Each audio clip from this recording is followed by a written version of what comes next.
All right, Ron, well, the Oilers have a couple of lineup changes tonight. The first of them in goal, where Ilya Bryzgalov gets the net ahead of Ben Scrivens, and the other is up front. Nail Yakupov took a shot off the foot on Thursday night. Can't go tonight. Jesse Joensuu is in to take his roster spot. And the Flames going with Reda Berra in goal as he is ready, rested up after a game off to recover from his trip to the Olympics. Jim Houston, Kelly Rudy are in the broadcast booth. Glenn Healy is at ice level. Jim. Well, Scott, Canada needs a little warming up. Winter is still on in a big way, and a good hockey game will take care of that. Let's have a little more of the same that we just saw from Montreal. There's Reda Berra, last played in February 14th for Switzerland in a 1-0 loss to Sweden at the Olympics. Tonight he's back playing for a job as his contract is up at the end of this season with the Flames. The Oilers have used 5 goaltenders this season. Their AHL team has used 7, and neither of the 2 goaltenders here have a contract beyond the end of this season. So let's just call that unsettled. And there's a job up for grabs for Ilya Bryzgalov. There's the crew that will handle the Battle of Alberta. Chapter 4. With Edmonton having won 2 of the first 3 in the game from Edmonton is underway. TJ Brodie back. Now the starting lineup as the puck was dropped. The Flames already changing lines, so the match game begins. Jeff Petrie back to the puck. His partner is Martin Marincin, Boyd Gordon's line, the third line for Edmonton on the ice. There's Marincin with the aforementioned Jesse Joensuu up front with Matt Hendricks on the left wing, and the puck is out of play, stopping play. So already we see some matching going on and a third line change already for Bob Hartley. So we're expecting a little bit of fireworks, weren't we, Jim, with Gazdic some point with Kevin Westgarth? You know, Westgarth, of course, knows his role and fulfills that job very well. Bob Hartley has shuffled his lines after a 2-0 loss to Los Angeles. A different look tonight as TJ Brodie carries the puck in. On this line, he's got Mike Camilleri back with a more veteran center, Matt Stajan, and David Jones on this line that's in the attacking zone. David Perron moves the puck to Jordan Eberle. The Sam Gagner pass was behind him. Justin Schultz on defense with Nick Schultz. Took a shot that is deflected up and out of play and cramped down between the benches like his room in Russia. Here's Glenn Healy. Might as well be used to it, right? We got lots of room down here. Hey, I watched the morning skate today with the Oilers. There's an optional skate. And in the warm-up, they look to be a very loose group. This is the warm-ups. These are the guys that have to get it done. Hall, Eberle, Ryan Nugent-Hopkins, and of course, the rest of the crew will follow. They have to dominate this hockey game. Nugent-Hopkins is on the ice for his first shift right now with Taylor Hall on the left, and Ales Hemsky has gone to the right side. Nail Yakupov is out of the lineup tonight. So they've altered the first 2 lines for Edmonton. Into the attacking zone, the Flames. Yuri Hudler. Michael Backlund in the middle. TJ Gagliardi is the left winger on this line, and Backlund has the puck. His shot was blocked by his own teammate. And Ales Hemsky moves the puck out to center, and they all fall down. Chris Russell gets the puck. A pass that missed Backlund goes to the other side. Marincin coughed the puck up. Gagliardi stopped by Ilya Bryzgalov on a turnover. From the blue line, Chris Butler. He just about had the puck taken away by Taylor Hall, who had to discard his stick that exploded. And Jeff Petrie's back for the puck for Edmonton. He gave the puck away behind the net to Marcus Granlund. His number 60 in his second NHL game. Sean Monahan in the middle. Joe Colborne is the other winger on a very young line with Colborne at 22, the eldest of the 3 playing together tonight. Monahan lost the puck. Here comes Ryan Smith. Drops it off. Luke Gazdic with a shot. And Berra makes the save as he got bumped by Ryan Smith. This might be really exciting tonight, Kelly, if both teams give the puck away as much as they have in the first 2 minutes. Well, that's been the problem with the Edmonton Oilers most of the season, hasn't it? It's been a different cast of characters every night, so we'll have to watch that. More turnovers than a bakery in the first 2 minutes and 15 seconds. David Perron with an outlet. Sam Gagner to Jordan Eberle. And they attack the blue line, dump the puck in. Butler and Russell are the defensemen out against this line. Here's the 4th line trying to move out for Calgary. Westgarth into the middle. Paul Byron has some speed. Dropped the puck off. Boma gets it back after losing it. Moves to the front of the net. Byron has an open net. Bryzgalov sprawling. Didn't even have to make a save. What a wonderful opportunity for Calgary, and they couldn't get the first goal. Eberle back the other way, and he forces Reda Berra to make a catch and stop play. I'm not sure how the Calgary Flames didn't score on this play right here. Lance Boma with a strong move from the corner. Takes it right to the front of the net. Now Byron's right in front. I guess it just didn't lay flat for him. Pretty nice save by Andrew Ference. The Oilers are spending too much time in their own zone. 45 seconds of the first 2 minutes is spent defending. Got all these offensive weapons. Get that puck over the other team's blue line and show what you can do. Been a little better in the last 10 games, just 18 goals against. For Edmonton, that's really good, but they revert back to some old habits every once in a while. Lost their last game 3-0. Minnesota from behind the net, a wraparound attempt and a shot by Gordon went through that crowd and out the other side. Here's Matt Hendricks, hard-working winger on this third line that's starting to look pretty good as a third line. Jesse Joensuu fits the mold there, and he's back in the lineup after being a healthy scratch. Good work by Hendricks, and he just about set up Joensuu, but the puck came out over the blue line. It's a delayed offside as Calgary on the line change gets out to center. Camilleri couldn't handle the puck at center. He wants to get off. You've talked about Matt Hendricks. Jim, you never have to worry about his work ethic. He brings it every shift.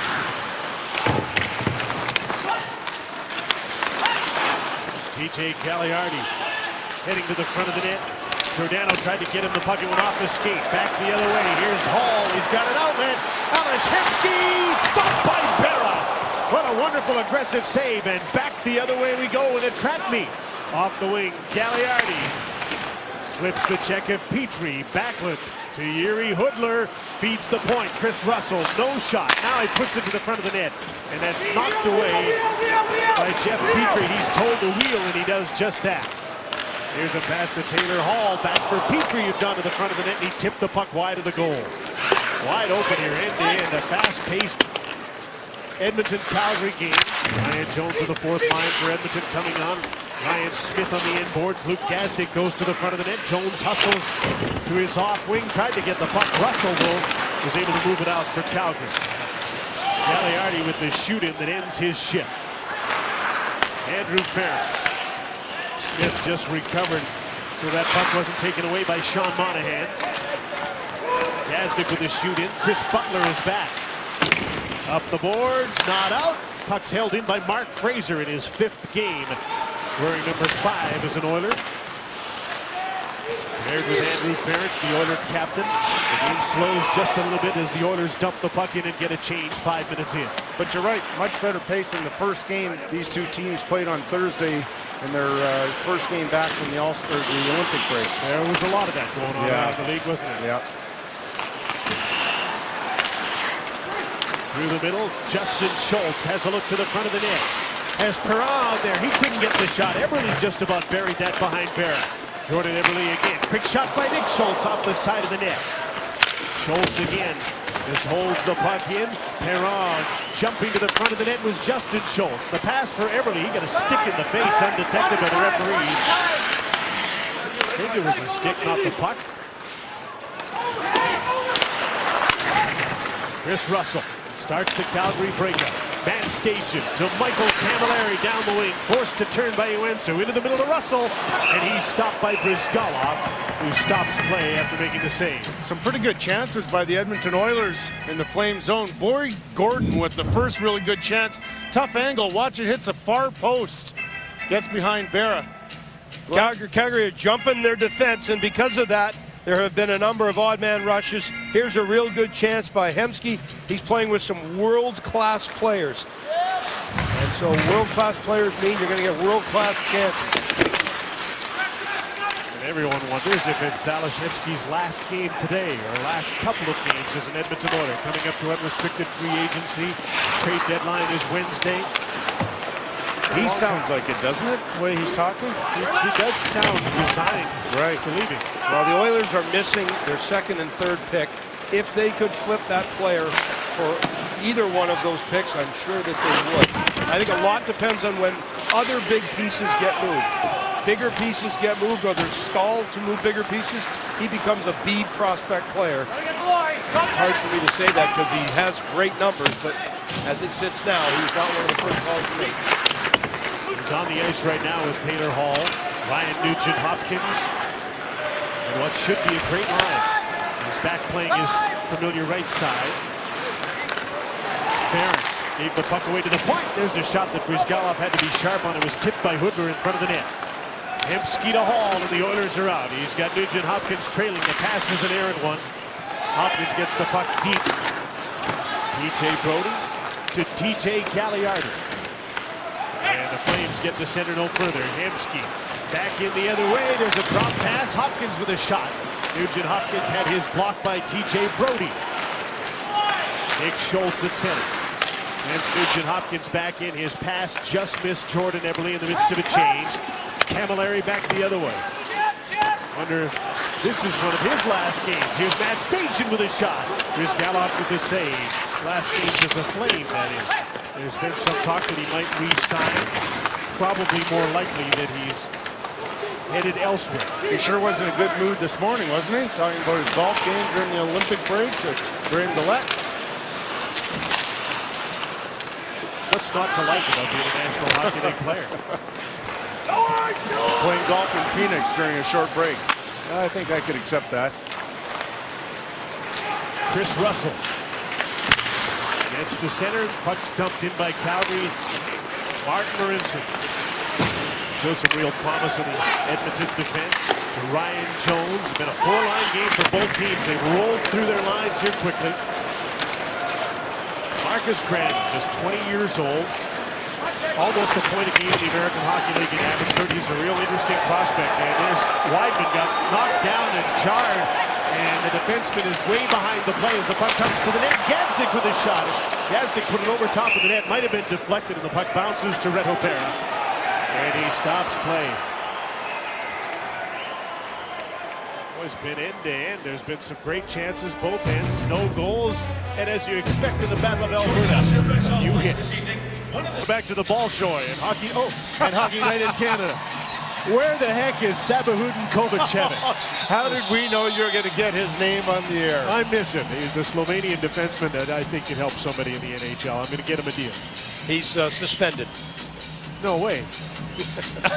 You actually sent Elliott down to ask him in the mix zone, and he looked at Elliott like Elliott had two heads. I agree with you, Glenn. Me, NHL contract? Have you been drinking, Friedman? He's back playing in Kazakhstan, but he had a good tournament, didn't he? He did. The whole team, what a wonderful story. Yeah. And a pretty good one unfolding here, too, in a fast-paced first period between Calgary and Edmonton. There's David Jones right up the middle. Matt Stajan tried to relay the puck for Camilleri, and it was deflected right to Ilya Brizgalov. You get the feeling that both these teams are the most dangerous teams in both ends of the ice. And here's some sloppy play right off the bat that leads to a good scoring chance. Now, this is not new to tonight, because Thursday night, there was more of the same. Passes to simply nobody. And that's unlike the Edmonton Oilers, especially with some of their skill up front. They've got to play a much tidier game and take this game over from the Calgary Flames. So after that, they had a long, hard practice yesterday, little team meeting and a lecture from the coach. And we'll see if they're better tonight. Joensuu with a centering pass. Dennis Weidman threw the puck to the point, kept in by Justin Schultz. Joensuu cycles back in. Hendricks to Gordon. And he'll cycle back to Joensuu. No fancy passing on this line. They're doing just what you'd expect from a hard-working third line. And now out to center, TJ Cagliardi has Yuri Hoodler. Backlund coming up late.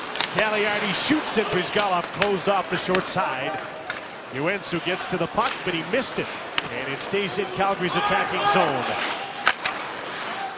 Nick Schultz, he too an unrestricted free agent that might be thinking about what's coming up at the deadline as the puck deflects out of play. Jim, you were talking about Dallas Aikens and his reaction to the game Thursday, and he was not very pleased, especially with his top six forwards, and made it clear that he expects more from them, not only tonight, but in the remaining games in the schedule. So we'll see, Glenn, if we see that tonight. Well, I get that it's difficult to dominate teams like Chicago or dominate St. Louis, but surely you can dominate Minnesota and you can dominate Calgary. Monahan with a shot up high, and he just missed the net. Monahan, Granlund, Joe Colburn is forward line for Calgary. Colburn chased by Jeff Petrie to the side of the net. A bouncing puck. Monahan scores! This new look kid line pays dividends early. And Sean Monahan at 19 years old has the game's first goal. It's 1-0 Calgary. Early in this season, watch Joe Colburn and just the way he worked down low in the corners, kind of like Patrick Marleau and Joe Thornton in San Jose. And this has been a real improvement in his game. Gets a puck to the front of the net. And then it's Monahan after that getting his 17th goal in this season. A lot of good play here defensively, except at the very end for Taylor Hall. I mean, he is left checking the left post. And that just can't happen. There's one dangerous man. We're going to have two dangerous guys in a second. Well, this was very predictable. Luke Gazdic and Kevin Westgard. He's fairly new to the Battle of Alberta and has fought a couple of times this year. Gazdic has fought a dozen times. And he just threw a couple of 3 hard ones at Kevin Westgarth, and remarkably, Westgarth didn't flinch. I just can't believe standing up after taking blow after blow like this. Oh, he didn't stand up after that one. And they need help right away. Luke Gazdic with 4 hard punches at Kevin Westgarth, and on the 4th, down he went. Scary business. Lightning fight between Gazdic and Westgarth. And he knows his job, Gazdic. The moment he arrived here with the Edmonton Oilers, he likes to send messages, and he doesn't need to be told a second time what his role is on the team. And this is not the pretty side of a fight, that's for sure. And we sure hope Westgarth is okay. He was in big trouble being helped off the ice. Gazdic is one tough customer, and he can play too. And it looked as though after that blow to the face of Westgarth that he looked hurt himself. He's shocked that was the result of that fight. Well, you know the players in peril. When the dressing room, you go off the Zamboni door. That's the closest way to get to the Calgary dressing room. He went off between the benches with me. And here's the other night. This is Luke Gazdic against Clayton Stoner. And he tuned him in the other night. And for good reason, the Edmonton Oilers have begun contract talks with Gazdic because they know what kind of player he is.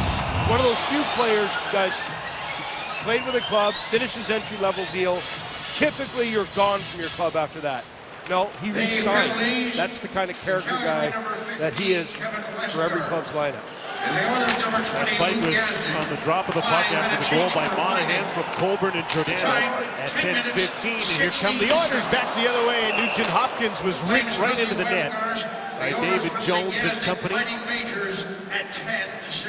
Sure, energy period here by the Edmonton Oilers, and Ryan Nugent-Hopkins, knowing that he didn't play all that well in the first game along with his other teammates, going hard to the front of the net. Bit of a collision there, but look at it from the LASIK MD net cam. So lots of traffic going in front of the Calgary net so far in this first period. Both of these teams were shut out for the 8th time this season in their last game. Calgary worked hard, felt they deserved a little better. They just didn't score. Oilers didn't feel very good about their game at all, and they're playing like they're feeling a little guilty tonight. And you always expect the Flames under Bob Hartley this season to work hard, and they've started that way as well. They're such good morning skates, don't they, the Calgary Flames? It's like a little hockey school out there, and everybody's got different drills, and looks like it's a well-coordinated practice. Oilers, on the other hand, had an optional this morning. It was very optional. Yep. Taylor Hall centering pass. Nick Schultz. Puck is loose behind Berra and found on the goal line just in the nick of time. It had leaked through, and Nick Schultz might have thought he tied this up. Michael Backlund back the other way in front of the net. Pudler missed the pass, or he might have had a tap into the side of the goal. A centering pass is deflected to the blue line. Mark Giordano to the net. Brizgalov gives up a big rebound. Backlund shot. That's stopped by Brizgalov, who recovered and stops play. And so it's Calgary getting close to making it a 2-0 game. Earlier in the first, Justin Schultz with a good chance. Berra with the save. Well, this time it's Nick Schultz, which you don't see too often coming in from point position. Puck just sneaking behind Berra. Well, real sharp play by Taylor Hall. Most players would have jammed that puck to the front of the net. Hall throws it back to the point. So the Oilers, like Calgary, taking advantage of very active defense. That was Mark Giordano that just saved the day there and knocked that puck off the goal line. And There's the line that scored the goal. 19-year-old Sean Monahan on the left wing, 20-year-old Marcus Granlund on the right side, 22-year-old Joe Colborne, and the puck is deflected up and out of play. Well, let's take one more look at what now is the only goal of this period. Good cycle shift by the Calgary Flames. They keep the puck on the wall, they win the battles on the wall, and then when they get to the front of the net, yeah, there's a bunch of blue sweaters, seem to be in good position, but not quite. You got to take your men, you got to box them out, and it's both Hall and Weezer. Flames are really interested, I think we all are, to see what Marcus Granlund is like after playing pretty well for most of the season. Byron with a shot up high. If he's anything like the other Granlund is in the NHL now, he played in the Olympics for Finland, he'll be a beauty. Starred with Finland, didn't he? And I know living in the city of Calgary, the Calgary Flames players were raving about Marcus and his obvious skill level. Get a chance to play as a centerman playing the left wing tonight. And it's the Oilers on the attack right now. Their third line is out. Jordan Eberle at the end of his shift. Jeff Petrie walks in. Backhand shot off the stick wide of the net. Off the board, Sam Gagner into a crowd in front of the net, tipped into the corner. In comes the defenseman Petrie to keep this play alive. Oilers are changing and keeping the pressure on. Their third line getting on here is Petrie from the blue line. On the other side, Mark Fraser. He was checking the puck, knocked out to center by TJ Cagliardi. Calgary's changing. In comes Boyd Gordon with a shot, and Reto Berra makes the save with traffic coming to the net. And he holds on. And a little rodeo going on in front of Berra. Cruz Entree will appeal to a mass market and become a President's Choice product. Watch an all-new Recipe to Riches Wednesday night at 9 on CBC TV. I get the feeling that every shot that's thrown at the net, it is get on top of this goaltender. Yeah. 2 shifts in a row where all the scrum is around Berra. Looks like the strategy at both ends, doesn't it? Around the league. Oilers get the draw. Boyd Gordon, the best face-off man in this game. He's out in front of the net. David Jones, what a move. He's on his own and he's stopped by Brizgalov. Nice blocker save. Great evasive move by David Jones. Here's Mike Camilleri. Quick shot by Stajan, and Brizgalov looked pretty casual, and the puck was stuck underneath him. Mark Fraser's not very happy with himself in this play. David Jones showed good bursts of speed, but excellent puck handling skills to go around Fraser. Now, Fraser was not happy with that, so he went right after Jones to send a message that, all right, you got me on that one, but you can expect me to come right back at you after that. Scrum on the face-off, and the scramble is won by Calgary. There's Dennis Wideman, walks in, fires up high with all sorts of players in front of the net. Matty Schmid, former Oiler, kept the puck in for Hoodler. Now he pokes it into the corner, and Boyd Gordon is there. He moves the puck out to center. Gordon was on for the face-off. He's scrambling to the bench. Takes a lot of face-offs because he's clearly the best of the Oilers. Berra set up the puck, but he had to go back and get it. He wanted to play defense. Nobody was there to help. Arinson with a shot that goes wide of the net. Petrie, he's been jumping into the play, and now he better get back. TJ Cagliardi. Michael Backlund drives the middle. Up comes Wideman, and the puck dribbles wide of the net. No danger there.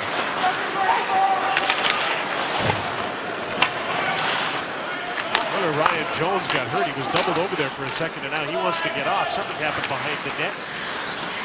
Here's Taylor Hall. Passes off. Eberle back for Hall. One pass too many. Puck was tipped away from the goal.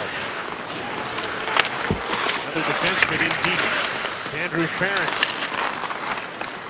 And Giordano got the puck and he moved it out in a hurry for Calgary.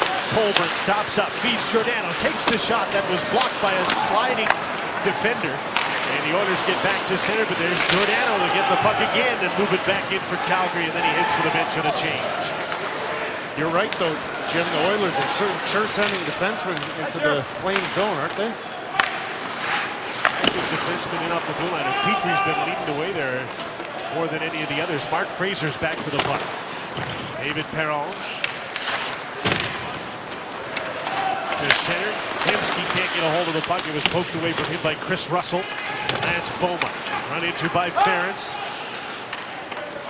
Chris Butler to center, and David Jones is rink wide pass intended for Boma is intercepted. The Oilers have the puck again. Justin Schultz can't get by center. Here's Stajan. He's got Camilleri with him. Couldn't get him the puck. Good recovery by Ryan Nugent-Hopkins. Hall off the wing, looking pass all the way. Drops the puck off into the middle of the ice. Justin Schultz with his shot. Double clutched. He couldn't get the shot away. It was blocked by the time he did. Hall out of the corner. In comes Nick Schultz for the front of the net, and the pass to him for the back door was intercepted. And Russell gets back to center and dumps the puck in for Calgary. Record pace in the game. There's only 4 minutes left in a fast-paced first period. The only goal scored by Sean Monahan, his 17th of the season. And here he comes onto the ice again with Marcus Granlund and Joe Colbert. All three young centers, two of them playing the wing. Colbert did play wing in university, though. Here's Marincinen off the blue line. Monahan dumped the puck in. Colbert. He engineered that first goal before Monahan scored it. Now he's taken down to the ice. Joensuu. Puck bounced and it almost took a good Calgary bounce to the slot. There's Matt Hendricks to center. Dumps the puck in, and now he'll go after Dennis Wideman. Goaltender Berra saved his D-man a hit there on the boards. Ryan Smith wildly across the ice. Jordan Eberle twisting, turning. Made a play to get him away from Wideman. And then he's checked, lost the puck. And Michael Backlund comes back to center for the Flames. TJ Gagliardi protected the puck and fed Yuri Hudler. Backlund. Checked by Andrew Ference. Mark Fraser got a hold of the puck. Ryan Jones around on the boards, not hard enough. Gagliardi kept the puck in, slammed to the boards by Fraser. Hudler in front for Backlund. The pass was in his skates. Gagliardi turns and fires, and the puck's up into the netting out of play. 1-0. Flames lead the Oilers. Battle of Alberta, Part 4. Former Oiler Ales Hemsky in our Subway Restaurants bio. He was one of the better Czech players at the Olympics. 3 goals, 1 assist for his team. And the first question he was asked upon his return, what did he expect to happen at the trade deadline on Wednesday, is, quote, "I'm ready for it. I'm excited." So it seems all but certain that Hemsky's playing his last Battle of Alberta, probably his second last game as an Oiler if nothing happens before the Wednesday deadline, Jim. That's a lot of games, and he put up a lot of points for Edmonton. Why does it seem we always thought there was something more? Yeah, that's true. It seemed as though every time he played against the Calgary Flames, though, he was awesome. You think of those battles he had with Robin Laguerre that were legendary. But you're right. We always thought that there was going to be more magic from him. He was great at the Olympics when the coach finally decided to play him. There's an offside call as Calgary moves in. I think part of the problem with Alec, very skilled guy, but you can't always stick handle the puck into the net. You've got to have some dynamic to your game, and that would maybe require give and goes, moving the puck. He's certainly got the numbers, but the past couple years, there's not enough dynamic in his game. Fans recognizing that possibility exists that he won't be here beyond that deadline.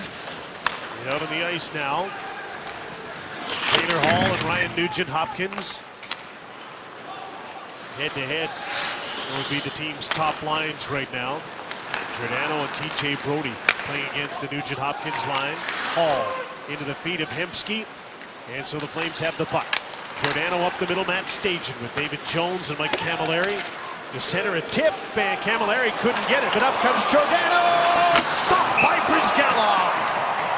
Just about finessed it between his legs, but Ilya Brizgalov made a great save on a rush by the captain of the Flames. Talking about the Oilers and how they're sending defensemen, this whole play starts with Giordano way back in his zone, a breakout pass to Stajan.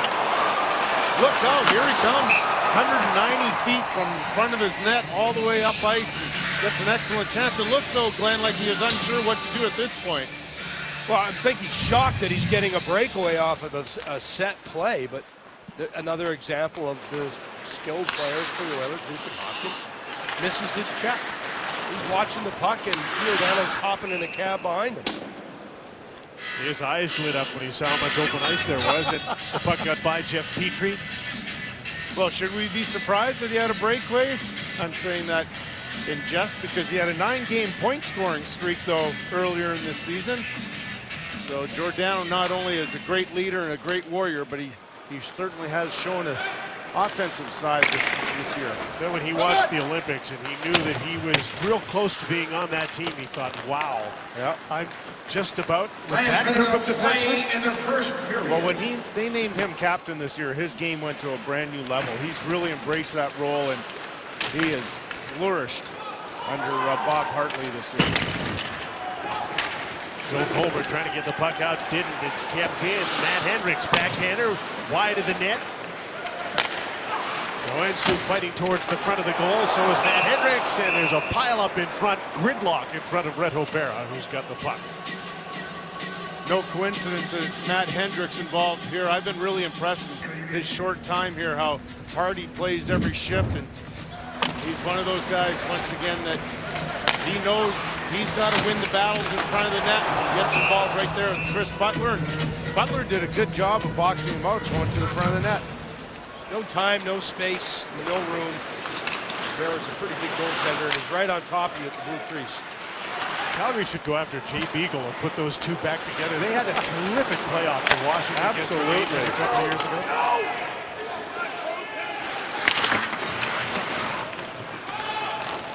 Justin Schultz and Nick Schultz paired together. You take it, I got it. Nick had to decide in the last second that he was going after the puck, not Justin. A bouncer to TJ Brody. Chased by David Perron. Flushed out quickly. He moves the puck up the middle with a sharp pass.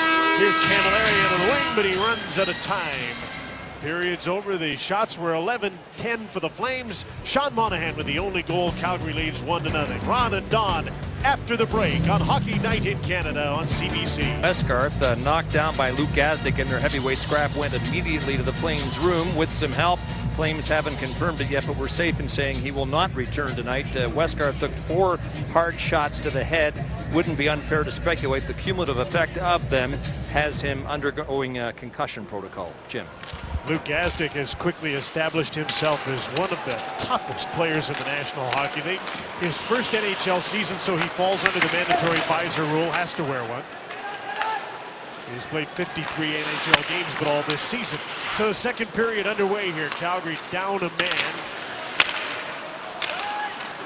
And here comes the top Oiler line. Hemsky, Nugent Hopkins with a shot. Didn't get to the net. It was blocked by Chris Butler, who got the puck to center for Calgary. Nick Schultz is back. Calgary's changing on the fly. The long change second period. A tip with Miss Joensuu. And the Flames are back to center. A real helter-skelter first period. Good end-to-end action. A 1-0 lead on the Sean Monahan goal for Calgary. In comes TJ Brody. He's a defenseman in behind the net. Michael Backlund over in the corner in support. Gagliardi is filled in for Brody back at the blue line. Gagliardi. Yuri Hudler out of the corner. Crafty stick work. TJ Brody couldn't get his shot through or didn't think he could. So he spun off of Matt Hendricks. Hudler leaves the puck for Michael Backlund. Gagliardi parked in front of the net. TJ Brody into the crowd. Didn't get through the crowd. And the puck is cleared by Boyd Gordon, who actually blocked that shot up high. Good down low shift by the Calgary Flames there, and that's why they're able to get a couple of chances. Now this young line of theirs will try and follow it up. Joe Colbert, Marcus Backlund, Cranlin, excuse me. There's a quick shot and a save by Reto Berra with a rebound at the side of the net. David Perron cycles back in the corner. Gagne in for Jordan Eberle. And Joe Colbert steps in to help. With Marcus Granlund, he had the puck hooked off his stick and a good defensive play by David Perron. And he makes another good play along the boards here and causes trouble for Mark Giordano. And there's going to be a penalty on the play. It's going to be Giordano along the boards. That little hold up on David Perron, he held him too long. And he'll get the penalty in the game's first power play. He goes to Edmonton. David Perron is known as a skilled guy, but he has a lot of strength, and you can see it on this play right here. Giordano also is a big physical play, but you can see that Perron is trying to get a step around Giordano, and Giordano reached in and takes a penalty, holding penalty. And you know, that was a good shift for Perron all around. Calgary would have been out of their zone had it not been for David Perron. Absolutely. They pinned them in their own end. And then forces a penalty. And the first power play of the game, there's Justin Schultz. He's the lone man up at the blue line. Taylor Hall, Ryan Nugent-Hopkins. Here's Schultz with a shot just wide of the net. Hall tried to put that in as it came to him off the boards. Hemsky got to the puck. Wouldn't let Boma clear it. Ryan Smith parked in front of the net. Justin Schultz with a shot. Drifted just wide of the net. Back to the point again. Schultz, the only man at the blue line, covers it all. And he's got the range to do that. His power play, since they adjusted to this, hasn't worked really well. Nugent-Hopkins to Justin Schultz on the other side. Hemsky shoots. That's blocked before it got through. Butler doesn't have a stick, so Hall was able to take the puck away to Justin Schultz. He shoots, and that's fearlessly blocked by Boma. Another stick. Stajan couldn't get the puck up. He gave his stick up to Butler, so he couldn't move the puck through center, and the power play stays in, and the penalty killers didn't get a chance to change. Hemsky again, cross ice. Nugent-Hopkins, side of the net. Taylor Hall, Ryan Smith in the crease, tipped the puck wide. What a battle between Smith and Butler. Still Stajan on the ice without a stick. Taylor Hall off the boards, takes the shot, blocked by Ladislav Schmid. Nugent-Hopkins now. Great pressure by the Oilers, but they haven't been able to put one in, and now Taylor Hall is stopped by Reto Berra, and he finally stops play. A minute and a half in the attacking zone, and those penalty killers were dead tired. One of them didn't have a stick. It all starts with the face-off. They set up the draw. They know exactly where they want to go. Face-off win, and you're right. A minute and 30 in your own zone because you executed this. Now, Berra makes a good save at the end, but it's all about shot blocking for the Calgary Flames. They're second in the NHL at averaging 17.3 shot blocks a night, and we saw a good example of it there. Power play 0 for its last 17, but it didn't look like it should be like that in the first part of it. Second power play units on the ice. Here comes Andrew Ference. Perron can't find the puck. Gagne can't bury it in that pile up in front. Jeff Petrie, Sam Gagne in for David Perron. Puck got away from him, and just as the penalty's about to expire, the puck's cleared all the way down the ice by Chris Russell. Numbers back on. The numbers just don't work out here for Edmonton. The same number of chances on the road as at home, and yet their power play at home is dreadful, or is good, and on the road is dreadful. Yet we would look at their power play and say they aren't getting it done.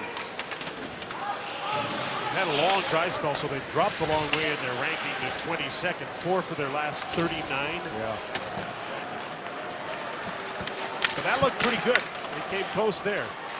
Sean Monahan now into the attacking zone for Calgary. Unscathed after the first penalty. First minor penalty of the game. Boyd Gordon for Matt Hendricks. Right in front of Colbert, just about tripped up and went dangerously into the boards. Joensuu holds the Flames in. Some good momentum after a power play that just about scored, and the Oilers' third line holds Calgary in. Boyd Gordon, Jesse Joensuu, back to the blue line. Here's Mark Fraser, fakes the shot, and passes to the other side. Marinson with a shot. Look at the crowd in front. There's a block by Dennis Wideman, who sends Monahan away. Wideman missed the pass at the blue line. He falls towards the front of the net. Now he's got to get back. The forward, David Jones back. And a bunch of shot in. Edmonton wants a change. Gazdic got to a loose puck. Wideman couldn't clear it. Centering pass for Jones, and it was tipped out to center. Calgary finishes the change. Nick Schultz. Jones who tipped the puck into Giordano's back. Wideman up the boards, gave the puck away. Ryan Smith to the front of the net. Tipped up into the netting by Ryan Jones, and play is stopped. Still 1-0 for Calgary. Tight game in the Battle of Alberta on Hockey Night in Canada on CBC. Berra saw a pretty dominant Edmonton power play for a couple of minutes, but they couldn't get the puck by him. They're dominant because they're getting pucks to the front of the net. Now, one thing you know with David Perron standing right in front of the net, I noticed this when he played for St. Louis last year in the playoffs. He is tough in front. all that power play time, and this is the most dangerous chance of the period. Butler almost kicks it in his own net. You talk about players that potentially could be dealt. What about a Ryan Smith? Could he be a guy the club could use? Could he be this year's Brendan Morrow? You know, he could play on the second power play for teams. He plays wing, he plays center. Kills penalties. A little bit of experience. 38 years old, been around for a while. Wonder if this is his last Battle of Alberta. Here's Taylor Hall up the middle, stopped by Matt Stajan. Back the other way has David Jones on his right. Camilleri's coming up late on the left. Jones put the puck on goal, and Bryzgalov makes the save as we bring in Scott Oake. Jim, 24 unrestricted free agents on both sides tonight with the trade deadline Wednesday. Mike Camilleri heads the list for the Flames. Brian Burke's offered him a contract, but he's also listening to offers. There's Hemsky and Schultz at the top of the Oilers list. Oilers have their first-round pick, but no second or third-round selections. Craig McTavish says he'd be disappointed to not be picking between the first and fourth rounds of June's draft. So as Glenn was saying earlier, the expectation is a lot of the Oilers' UFAs are in play for draft picks. So I imagine they'll be busy right up until the deadline, because a lot of the players that they're going to deal will be just before the deadline, I would think. Things got started pretty interesting yesterday, didn't they, with the Ryan Miller trade? And that's what I mean. Those big deals are likely to happen first. Yep. And then you start filling in with the guys who can maybe help you out if you think you can take a long run into the playoffs. A little depth on defense, a couple extra forwards. It's even more important this year than any other year because the season is so compressed. There's so many teams and players on IR and so many teams that are banged up. You're going to need it down the stretch. Matt Hendricks got hit here, and there's another Calgary penalty coming up. Ladislav Schmid went after it. He's not sure that he deserves a penalty here. See, going right in. Yeah, he accidentally did hit Hendricks in the face with his stick. He didn't know it at the time. That's why he's arguing call that he thought in just his follow through that Hendricks clearly got it up near the ear. And he's lucky in the end that it's just two. Absolutely. So the first power play was a good one. They spent all of the time in the attacking zone, but they didn't score. Here's the second in the same group with Justin Schultz out on top. Cross ice pass. Here's Hemsky. Fakes the shot and then fanned on the pass and gave the puck away, and Lance Boma's able to clear it. Shoot that puck. Hemsky again with Nugent Hopkins and Taylor Hall. Ryan Smith gives the puck up and heads for the front of the net. Hemsky for Justin Schultz. Passes to the side of the net. That was tipped away by Mark Giordano. Ryan Smith has to go to work to get the puck back. Hemsky fanned on another pass. Boma gets the puck back, and it's cleared by Calgary. This power play not working quite as well as the last one. Nope, too fancy. You have to put pucks at the net. Stretch pass offside because the Oilers were changing, and it was Hemsky got caught just inside the blue line. Well, a lot of times what you do is you lay out your plans with your eyes, and Justin Schultz, you're right, Kelly, gets the puck at the point. Now, he looks, and right away Giordano says, oh, okay, I know where you're looking. You're not looking to shoot, you're looking to go down to the back door play, and he picks it off with a real good insight in sense for hockey. You have to keep the goalie honest too, right, Glenn? He put pucks at the net, then he can't cheat. He can't look for a pass. He's got to play the shooter and be honest in that sense. Well, even the power play before, it's good to shoot vicious shots from the point for tips, but it's not good to shoot them 4 feet off the ground for those same tips. Very few players can do that, although we watched Ryan Smith. Yeah, he was 7 in a row this morning. I know, he can do it. One of the few. This power play can't get into get set up. That still No. amazes me, Ryan Smith in practice doing that so effortlessly. It's just beautiful. This Flames penalty kill has been perfect in the last 3 games. Looks pretty good this time. Backlund got tripped up.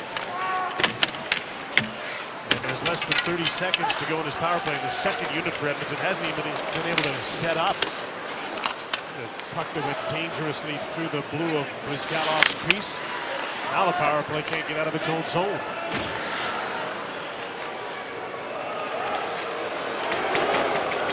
hearing it from the fans. No shots. And the power play is over in a second. It's 0 for 2 and 0 for its last 19. And here come the Flames back at 5-on-5. Matt Stajan hits the trailer. Giordano's shot went off a leg just wide of the net. Eberle blocked that inadvertently. Ladislav Smid back on the ice, dumps the puck in. Both teams change on the fly halfway through the second period. The only goal of the game scored by 19-year-old Sean Monahan in his 17th of the season. Oilers break out to center. Hamsky, Taylor Hall's offside.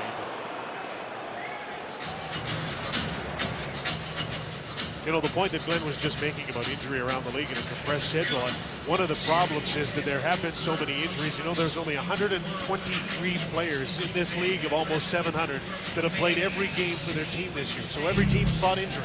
I wonder how many of those are from block shots too. You know, it's of course it's the way that everybody tries to defend in today's game, but man, it just seems like every week the list grows and grows with all the guys with foot injuries and broken bones and hand injuries and so on from all the block shots.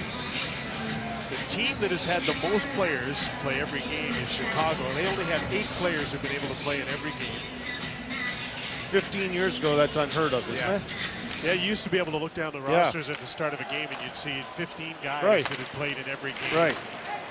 Now you compound that with the fact that last year with the lockout, 2 years ago with the lockout, you know, you're playing into July almost. So you've had a couple of years of asking a lot of your players, oh, and I forgot to throw in the Russian Olympics. TJ Brodie did a good job battling in the corner and then sent the puck all the way down the ice. Little miscommunication there, and Calgary's got the puck. Brizgalov slid right through the crease to the other side. You take it, I got it. And that almost ended up in the back of the net.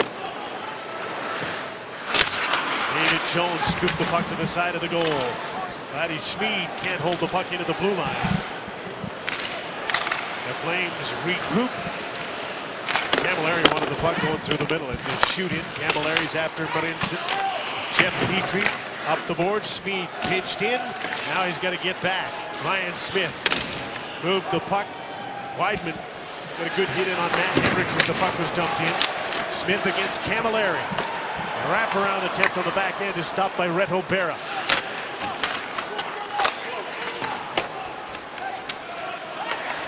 Board battle that's won by the Flames, and they get the puck out, and Camilleri's dead tired. He's finally going to get a change.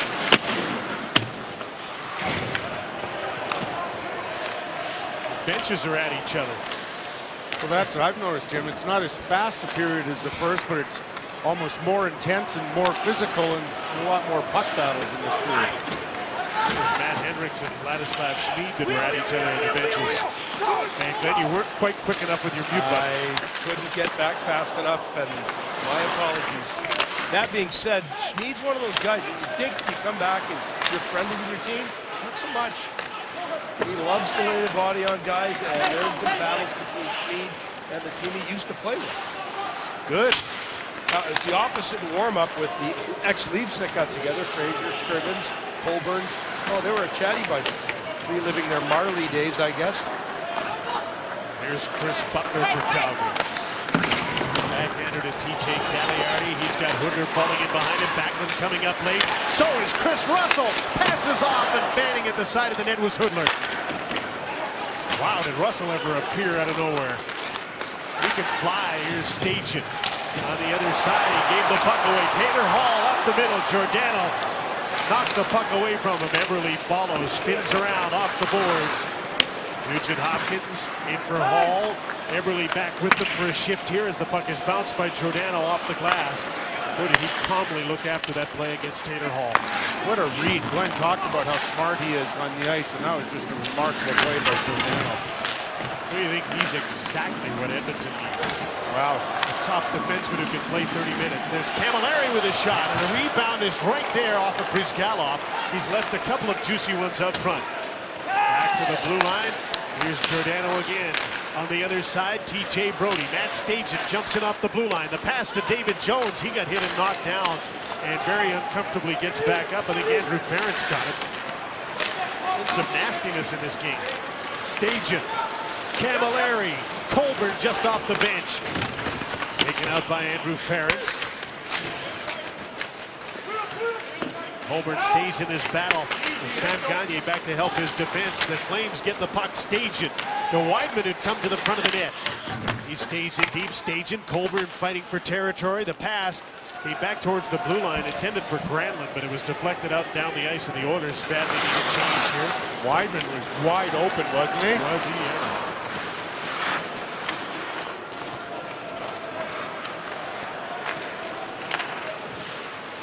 Joe Colburn, Marcus Granlund trying to tip the puck in, and it's tipped over the glass. Another play.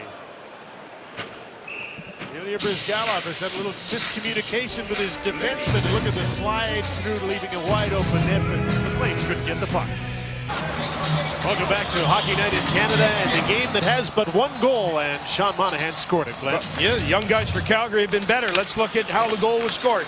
A puck battle won by a young guy, Colburn, on the boards over Hall. Then a turnover. Rinson turns it over. Now, Monahan should have scored here. Doesn't score here. There's another puck battle that is won by Colburn. And then, obviously, in your puck watching, Ryan Nugent-Hopkins loses man, and Monahan seals the deal. The big guys for the Oilers, Nugent-Hopkins, Everly, Hall, only 3 shots for the group, none for Nugent-Hopkins. It has to change for the Oilers if this game is going to change. Here's Monahan again, and he's in the attacking zone. Granlund in front, and Jeff Petrie tipped the puck away from him. Everly went down hard into the boards. Gets up and trying to get back into the play. Petrie's leading the rush. 2 defensemen are. Marinson took the shot that is stopped by Red O'Bara, and he stops play. A pitch has the Dragons on the edge of their seats, and one man's trash is another man's treasure. Watch an all-new Dragons Den Wednesday night at 8 on CBC TV. Well, here's that top group that Glenn talked about again. Nugent-Hopkins, Hemsky, and Hall. So Giordano and TJ Brodie are on the ice. Michael Backlund.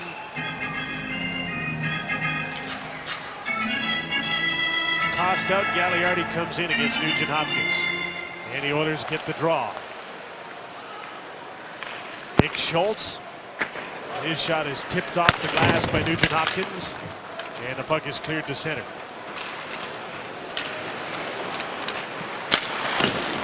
PJ Gagliardi at center.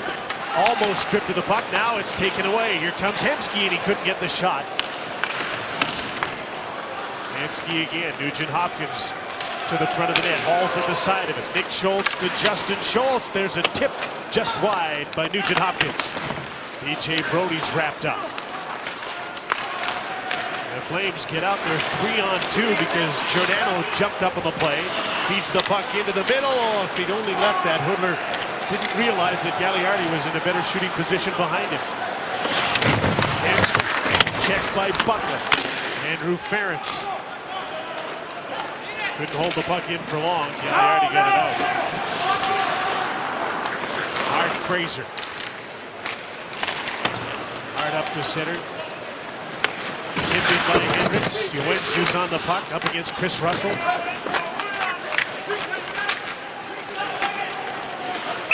And Red O'Bara decides to stop this battle.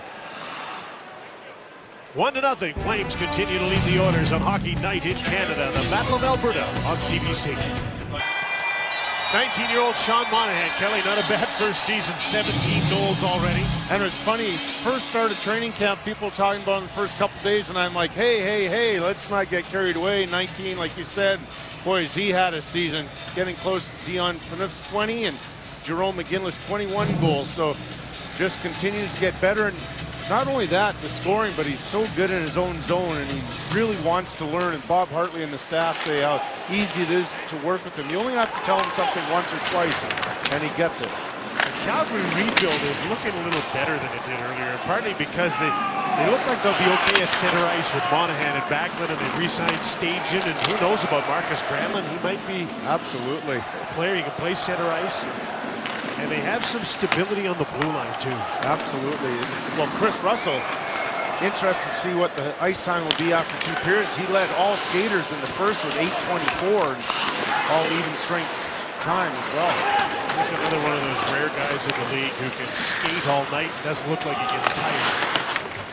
I agree, former Medicine Hat Tiger, and I always bring that up, considering I played a few years there. Glenn Healy, I know, couldn't have made the Tigers.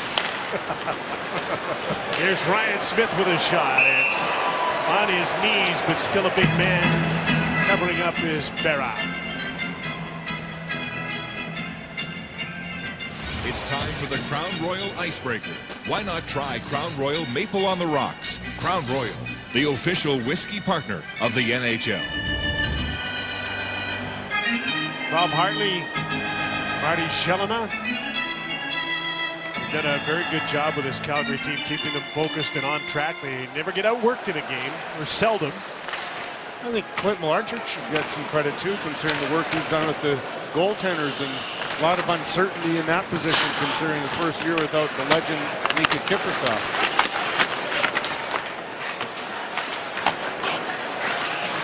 Monahan back into battle along the boards with Ryan Smith protecting the puck. Now Luke Gazdic. Oops, no stick. Good fourth line shift, but nothing getting to the net. And a good hit off the blue line with Jeff Petrie on Marcus Granlund. And the Flames are finally going to get out of their own zone, but this line will be tired before they get to go on the attack. Turned back again. Here's Ryan Smith, has Jones with him. Smith shoots, blocked by Schmid. That hurt him, but he took one for his team. Martin Marincin takes a shot. That's blocked before it got to the net. Joe Colburn stripped to the puck at the blue line, and Granlund helps him out by getting the puck to center, but a hand pass. No, there's a penalty behind the play on a slash. Well, the one thing about the Calgary Flames, they are going to sacrifice themselves. Here's a good example by Schmid, but they're also, as you mentioned, Huey, they're not going to be outworked. And you watch this forecheck by Jones. That's a 200-foot forecheck. It's like everything in the tank. He emptied it out on that shift. When Brian Burke first took over Calgary Flames job, the first thing he said to the players was, the coach is going nowhere. And here's the slashing penalty on Ryan Jones as the play came up the ice. That's it? Well, he got him back of the pants. he was giving him an attaboy. Made a big noise. Can't believe, Heels, you let me get away with that Medicine Hat Tigers comment this long. The mute button was pushed because I just couldn't have another thing go through. Once again, Schmid was at it with the entire Oilers team. Calgary on its first power play of the game. They too have just one man back at the point. Here's a shot by Giordano. Rebound. Hooker couldn't get it by Nick Schultz, who blocked it. Don't think he was looking at it, but he blocked it. Chris Russell, Giordano out on this power play. Mark Giordano stays up in the attacking blue line. David Jones, Michael Backlund, Yuri Hudler. Hudler carries the puck into the attacking zone. Can't get by Andrew Ference. Calgary bounce gets them the puck back. Giordano, Hudler, Jones in the slot. The pass got to him. Russell with a quick shot. What a save by Brizgalov, quickly kicking out his right leg. And there's a penalty coming up on the play. Backlund down on the ice. Net is knocked off, and it'll be an Edmonton Power penalty that will send Andrew Ference off, and it'll be a 1 minute and 4 second 5-on-3 for Calgary. Well, Michael Backlund stayed down for a significant amount of time. He's going to be just off to the side of the net. Backlund, he went after Ference with a cross check. Now here was a great block by Nick Schultz on a slow reacting play by Brizgalov, and Schultz was able to quickly get over and take away that open net shot that Hudler had. Well, here's a pivotal point in the game with $1:20 to go in this second period. Selfish penalty is what it is. Get a little hissy fit. There's a little bit of contact in front of the net. This is the hockey game for your team. They had 1-0 Calgary with a 5-on-3, and now they're closing in. Giordano, one-timer, that's blocked before it got through. And the puck is cleared out to center ice. Boyd Gordon.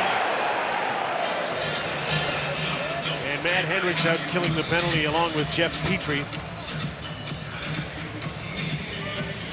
Matt Hendricks with a good shot block right there. He's trying to shake it off.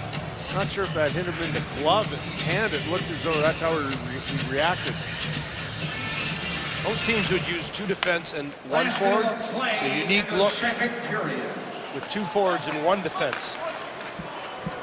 These are 2 hard-working, shot-blocking forwards. Mark Giordano. Backlund goes to the front of the net. Whittler's open over on the left side. Chris Russell takes the puck. Camilleri hovering around in the slot. Whittler to the point. Giordano's one-timer, partially blocked by Gordon, cleared by Hendricks. Well, that's what you talked about, Jim. You're not surprised, I'm sure.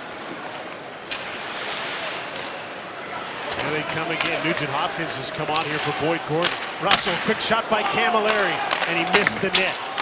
1 penalty has just about expired. Jones gets back on. And in the last 14 seconds of the period, it's a 5-on-4 for Calgary now. They might get a rush if they get out in a hurry. Giordano from Camilleri. All he can do is get the puck inside the line, and the period will come to an end.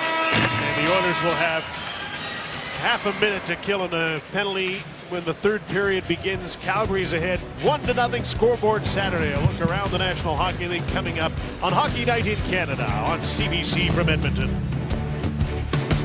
The sign the Oilers rebuild continues comes on Monday between 104th and 102nd Streets here in Edmonton as construction on the new arena begins with shovels in the ground. It'll be called Rogers Place.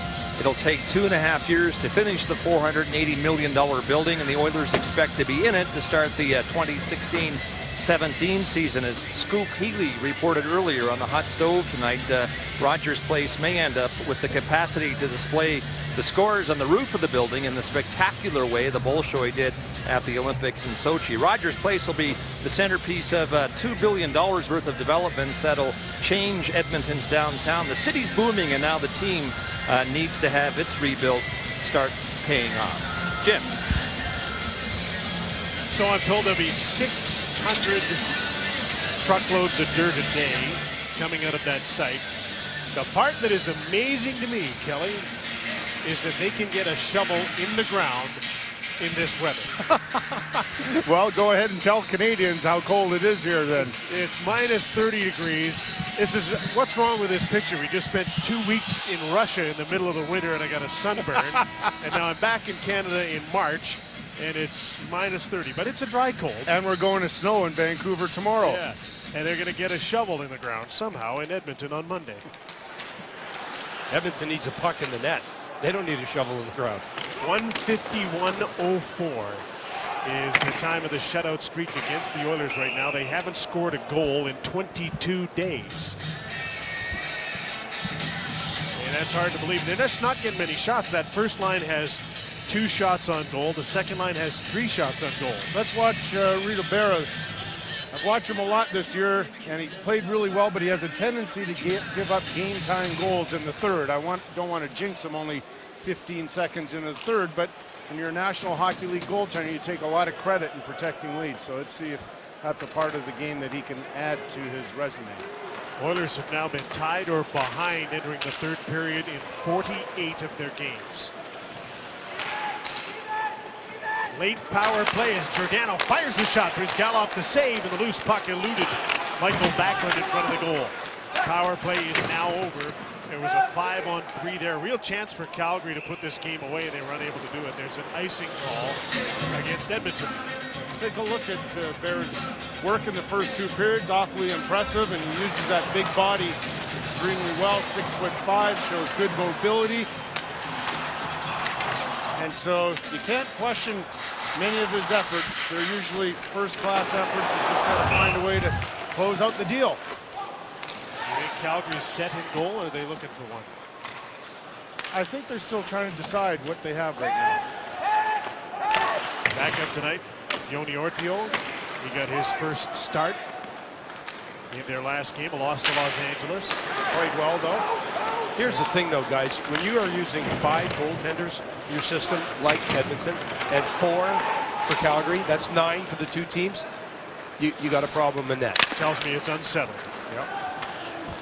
TJ Brody gliding back to the puck. Here's Joe Colbert. Camilleri into the middle, Stajan had 4 Oilers around him. Nugent Hopkins gets the puck for the Oilers. Taylor Hall with it. Hemsky's coming up late. Calgary breaks the play up and out to center they come. David Jones from Matt Stajan drives in, got a shot off the wing, steered aside by Brizgalov. Camilleri will go after the puck here, pushed to the ice by Mark Fraser, and he's lucky there's no penalty call there. Taylor Hall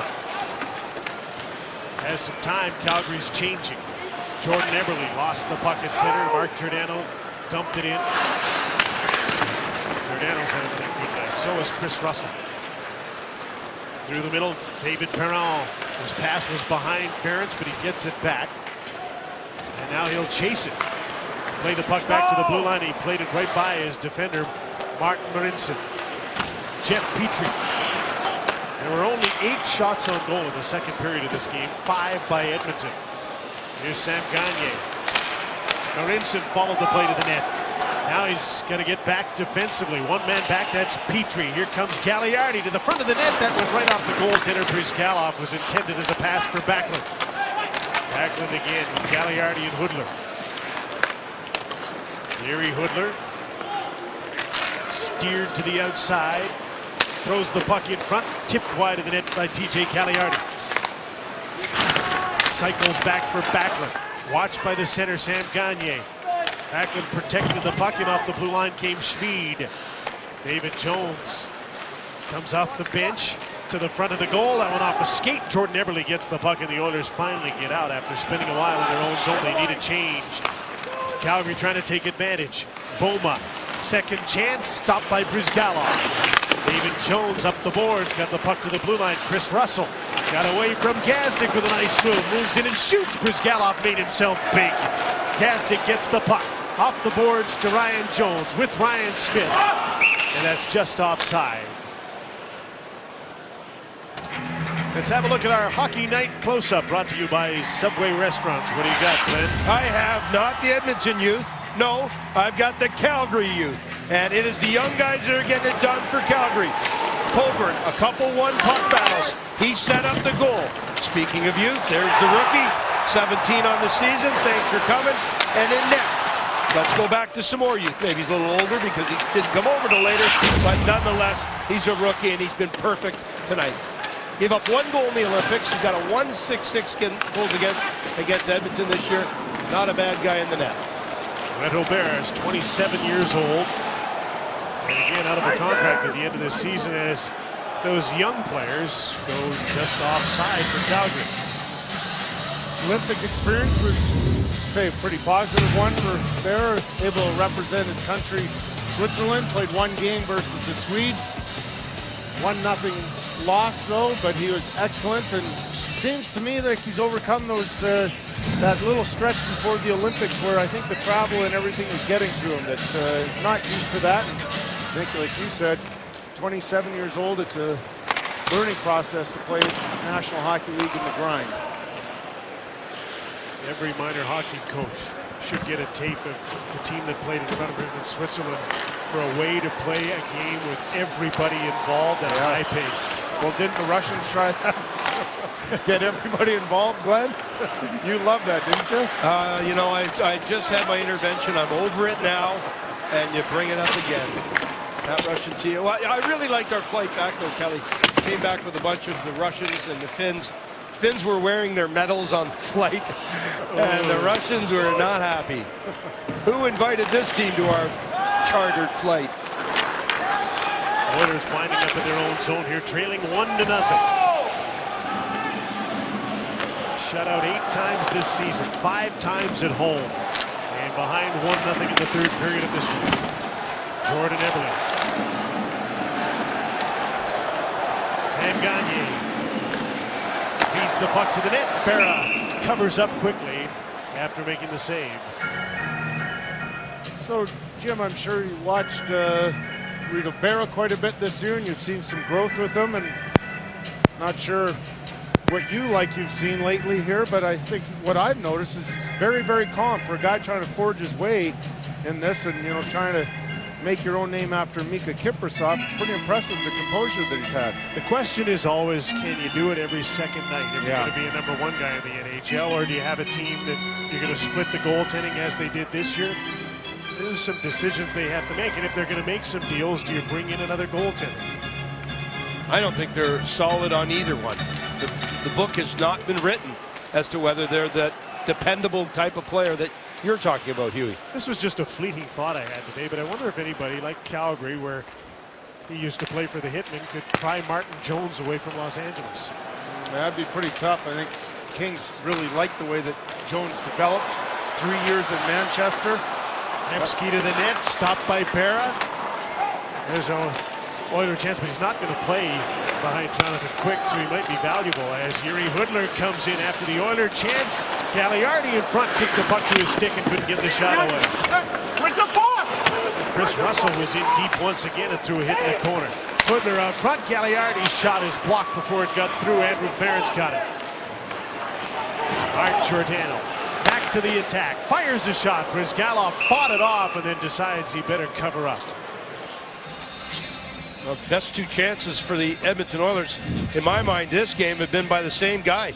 The guy that they made trade, Ales Hemsky, had a great one in the first period on the left side of the goalie and another great one on Berra on the right side. Both times, no luck. So smooth, huh? When he gets that puck in full flight, and in that play, kicked it up from his skate to his stick, and it looked just a thing of beauty when he's in full flight like that.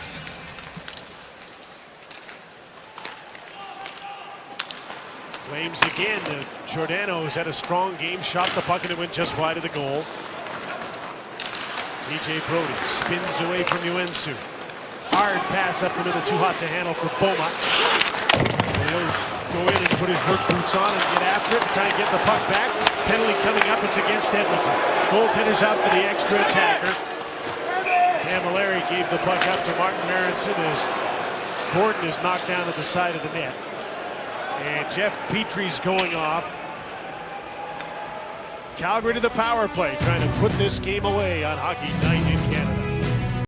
Calgary Flames to the power play. They're ahead tonight, Glenn, because they've worked harder. And here's a good example. This should be icing, except Buma decides to the left of your screen, he's going to work harder than Petry to get to the puck. No icing. Now there's a penalty, and with 13:35 left to go, this game could be over. I just haven't seen enough from the Oilers. I mean, their big boys have not dominated the game. They've not shown up in a big way. No disrespect, you're playing the Calgary Flames. That's a team you can dominate with your skill. It's will that's beating skill. Especially here in this third period, it's evident. And in this building. So can they seal the deal on the power play here? They couldn't with a 5-on-3 at the end of the second. Giordano across ice to Chris Russell. Lone man back in the blue line is Giordano, the captain of the Flames, and he'll get the puck again. Fires a shot and he missed the net. Yuri Hudler missed the puck. And out to center comes Matt Hendricks. He goes for a skate. He's got Ryan Smith with him. And he snaps a shot on Reto Berra. Forces a face-off in Edmonton's attacking zone. Sure helps when you're a big goaltender. I said Berra's 6'5". This Hendricks shot changed direction. It hits Chris Russell, but he's just so big. Or no, it bounced. It was a weird shot. Yeah, not sure what happened with that, but just the size of Berra right there just takes up so much in net, especially from that angle. Smart play, a 30-second shift. Hendricks knows that if he misses the net, he's going to have to get back and defend. You make sure you hit the net, and you'll live with a face-off and a change of players. Here's the drop back pass to Camilleri. In on the power play. Weidman can't make the puck settle down. Can't get a hold of it. Nugent Hopkins does, and he clears it. And now he'll chase after TJ Brodie. Brodie tripped up on his own. Nugent Hopkins can't get a hold of the puck. Sean Monahan does. And Calgary's coming out of the power play, but Camilleri left the puck behind. A shoot-in this time by Brodie. Hendricks is back on. Up the boards. Marcus Granlund getting some power play time. 20-year-old in his second NHL game. Camilleri to the blue line. There's a hot shot by Weidman that's deflected just into the corner. Camilleri walks out front. Can't get the shot away, and the puck got drifted off his stick, and Brizgalov covers up. Boy, Granlund sure looks like his brother, doesn't he? Shifty little player and competing hard for pucks. And you know, we talked earlier about what his teammates say about him. It's going to be really fun. He said he's only in his second game, but from all accounts, this kid's going to be a player, and he doesn't give up on puck battles either. So what we're finding through this season is that the cupboard isn't completely bare in Calgary. Right. Backlund looks like he's going to be a solid pro, and he's out on the ice. Number 11, and the play is stopped. This was an offside call. The puck got out of the blue line. It's a little noticeable, the difference, hey Jim, between the two teams right now. Edmonton's on their heels, and they're not skating as well. Calgary just out competing the Edmonton Oilers, as Glenn said 2 minutes ago. Defending well, attacking, and working harder to get loose pucks back. The Oilers are having a decent penalty kill here, and they need it for another 25 seconds. Hudler tried a centering pass, and knocked down to the side of the net. Hudler out front, Giordano off the outside of the post. Boy, he's had some great chances on the power play, and that was a hard shot off the outside of the post. He was all alone, too. Ryan Smith gets back and steals the puck. Up the middle of Sam Gagner. Petrie's penalty has now expired. The Oilers are back at 5-on-5. Pair of shots and a goal post for Calgary in that power play. Fraser. David Perron shot deflected wide of the net. Now the Oilers really need to get playing. Down 1-0 on home ice. Centering pass. Eberle up high. He hasn't had many chances in the game, but he just missed that one on a setup by David Perron. And now an icing call against Calgary. Maybe the Flames or the Oilers will get some momentum from a good penalty kill. But this line has been pretty quiet tonight, but Jordan Eberle had a great chance. Well, the Oilers get a break here because Camilleri works hard in this, freeing up the puck, and it's going to come right to the slot, and that hits the post off Giordano. Well, if the Oilers are going to be aggressive killing penalties, and they are there, you have to win puck battles. They lost 2 puck battles, and they nearly lost, well, what would have been a face-off at center, because 2 more inches, that's in the back of the net. It's a pretty good spot to shoot from. But they got by unscathed, and they have a chance to win this hockey game if they get going pretty soon. Another icing call against Calgary. A smart play by Dallas Eakins. Now they get their an icing tired line out for Calgary, and that's probably going to be maybe a timeout here. That's what I'm thinking too, Glenn, that it's a perfect opportunity right here. Hartley's been excellent at managing the timeouts and his players here, so it looks as though he's pretty comfortable what they have right now. So don't take a timeout, just confuse everybody by having all sorts of guys come to the bench and then have to go back off the bench and buy yourself a 40-second timeout. So no official timeout, but they bought a little time for those on the ice to catch their breath. Russell to center. Aronson check there, and the puck was batted ahead, so a hand pass stops play. And Calgary can finish its line change. Quick line changes too by the Calgary Flames. It kind of reminds me a little bit of the Canadian men's Olympic hockey team. That was crazy, wasn't it? It seemed like 25-second shifts, no longer. And it looks like the Calgary Flames are taking a book out of that team, or a page out of that book. Wow. Where did they find 4 of those jackets? Dave Hodge garage sale. Always wanted one of those. I've got one. Do you? Oh yeah, it's in cold storage, so nothing goes wrong with it. Kids wear it at Halloween. DJ Cagliari at center, advances the puck. Lance Bomo is in offside. You know, one of the reasons you were mentioning the Canadian team in their short shifts, they kept the tempo of the game up. I think it's part of the reason that people got frustrated that they didn't score enough, because they sacrificed some offense to get off the ice and turn it over to the next line. It was brilliant to see how unselfish the best players in the world can become if they believe in the system, they believe in their teammates. That was a thing of beauty. Nobody put themselves in an extended shift position. And then, you know, it should be an example for any team in the NHL. If you can keep your shift short, keep the tempo of the game way up. By extending the shift, sometimes you put yourself in more trouble when you're just trying to stay and get a goal. Here's David Perron with a shot. He scores!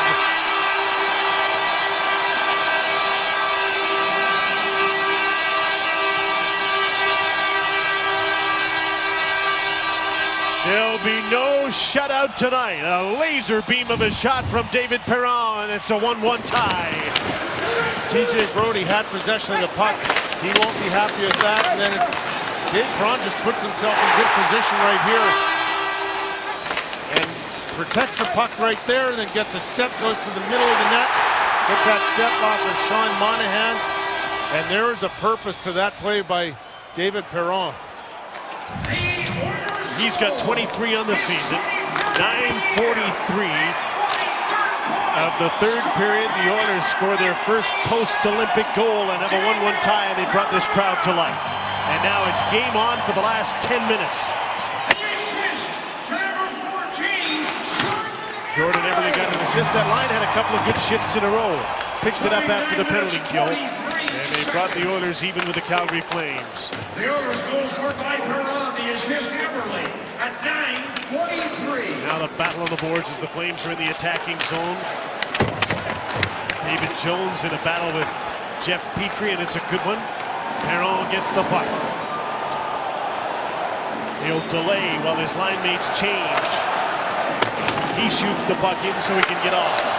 In comes Ryan Jones, and he missed the puck as he looked up. To center, Michael Backlund takes a shot, and right in the midsection, Ilya Bryzgalov. Some life in the building. Is warming up here. Oilers won, Flames won on Hockey Night in Canada. So after almost 160 minutes without scoring a goal, the Oilers finally get one, and David Perron was a likely guy to get it, Glenn. Well, you could see it coming. A couple icings, all of a sudden you get some momentum going to Edmonton's way, and then you get a puck battle. Puck battle here, you get inexperience on the wall in Coburn. Perron feels the player off to his right shoulder, and instead of taking the long route, that little look there, thanks very much, and I'm making my way to the front of the net.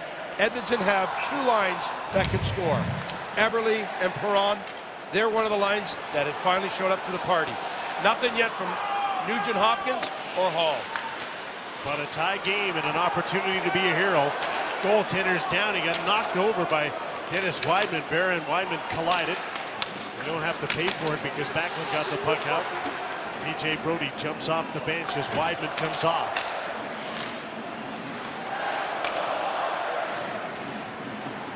Brodie delayed as the Oilers are set up in the neutral zone. Nick Schultz. Yuri Hudler gets after the puck. Checked along the boards, and the puck comes loose. The Oilers have it. Out to center. Jesse Oensu. Gains the attacking line, dumps the puck in for Ryan Smith to go after. Luke Gazdic looks around, sees he can just keep the puck in, but it's knocked down. TJ Cagliardi out to center. His pass missed. Trying to find Marcus Granlund. Ryan Smith, Jones, and Gazdic. Gazdic with some good hustle to get the puck before TJ Brodie. Ryan Smith twisting and turning, trying to get away from Sean Monahan. Jones takes over. Andrew Ferentz throws the puck towards the net. Knocked down. Brodie's got it. Flames out to center. Granlund advances the puck. Jones turns in his own zone. He's going to try and skate away here. Can't get away from Paul Byron.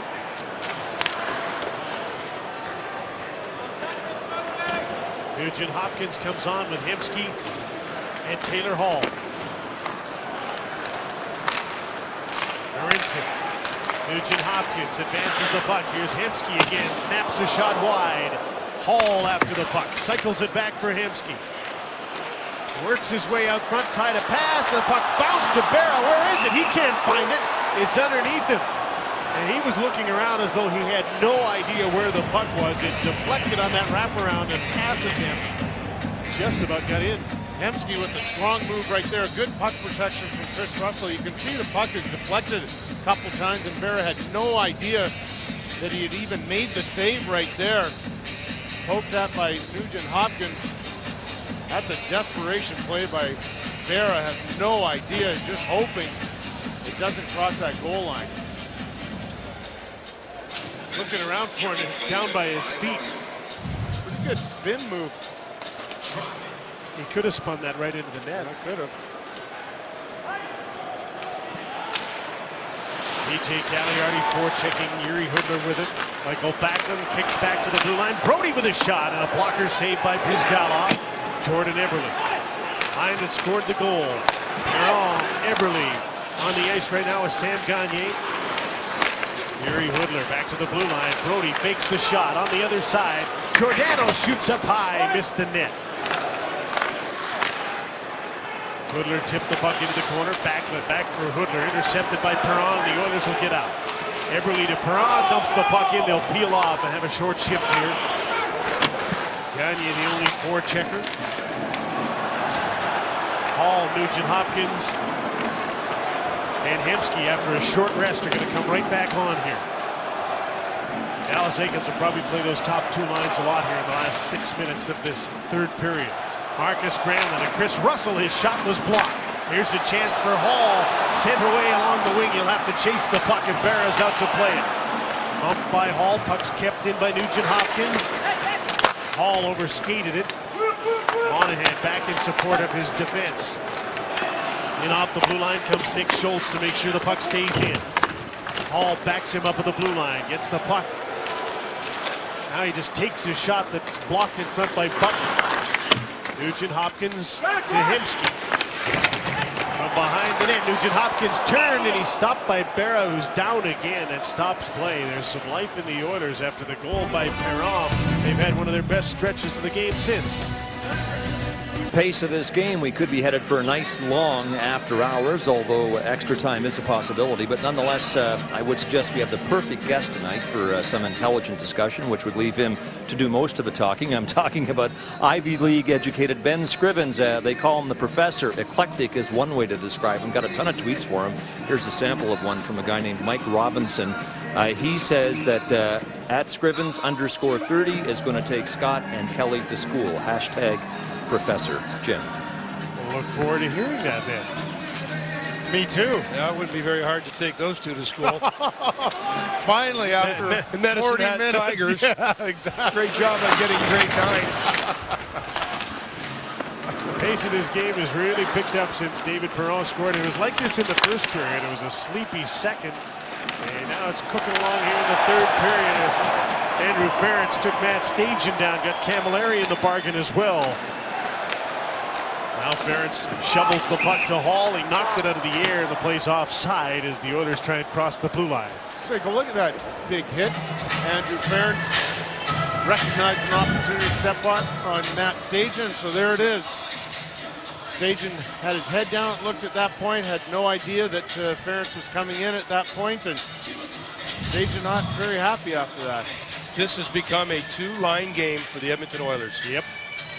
Here they are with Gagner, Perron, and Eberle. And we'll see if they come right back again to the Nugent Hopkins line. Yuri Hoodler, Gagliardi, and Backlund in for Calgary. Michael Backlund watched by Jeff Petrie.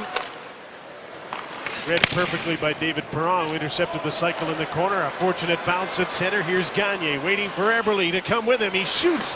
That was blocked by Russell before it got through. Eberle gets to the puck first for David Perron. He's got Gagner in front. Can get him the puck in time. Put the puck towards the net. Another block for Chris Russell. Perron went down and took Gagliardi with him. Through the middle comes Michael Backlund. Wide on Marincin. Gagner back in support. Gave the puck away. A centering pass. Hoodler tried to find Paul Byron in front. Ladislav Schmid can't get the puck in deep. Monahan will kick it back to him, and he's in a little trouble. Advance the puck. Boyd Gordon gets it. Petrie to Marincin. Wing wide, Yuensu. They go with the third line, so they break up the routine of the top two lines going back to back to back. But they'll be back again soon with under 4 minutes to go in the third period. Well, David Perron gave them so much energy with that shift. They had the one chance by Eberle just before that he shot wide. Yep. But that seems to have sparked them. They've been getting some chances now, crashing the net a little bit more on Rita Berra.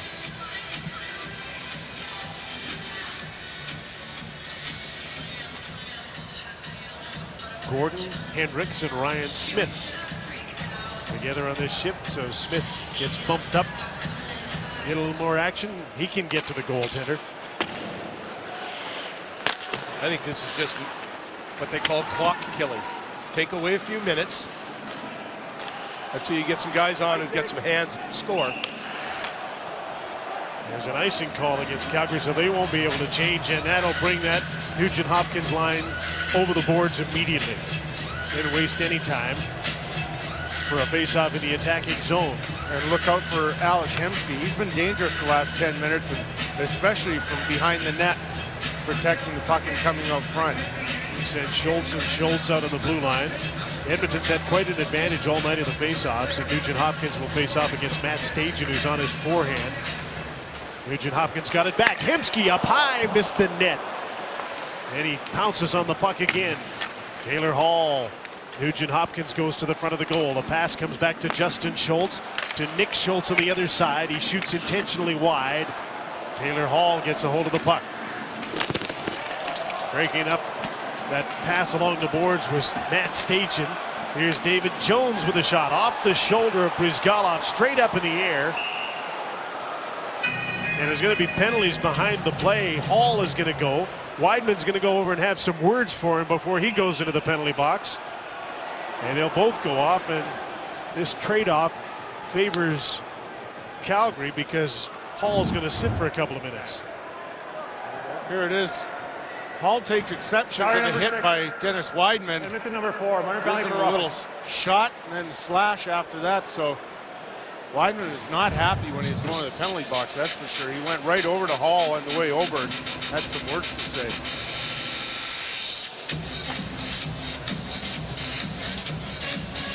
Well, the dangerous thing here, too, guys, is that a skate that came up, Clint? No, to me, it was just a little tap in the face. You know, a little aggravation, so to speak. But the bigger issue here is now lots of open ice 4-on-4. We're going to play 2 of the last 3 minutes 4-on-4 and then OT. So you want to create an offensive chance, you can get it here. Backlund and Hudler. Eberle, Nugent-Hopkins, the forwards on the ice. Yuri Hudler. Look at the open ice, and he didn't get the shot. Now he does, and Bryzgalov stops him. Well, he made the turn up top.